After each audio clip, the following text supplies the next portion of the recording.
Good afternoon. It is Monday, October 7th, 2024. This is the second update on now catastrophic Hurricane Milton with winds 175 miles per hour and a pressure of 911 millibars.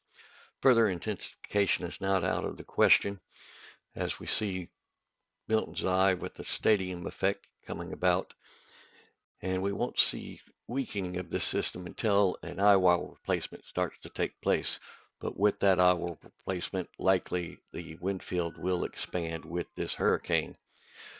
Milton is forecast to go right along the Yucatan Peninsula coastline, if not actually making landfall until tomorrow morning around 7 a.m., somewhere in here, and it is forecast to move northeast towards the Florida west coast.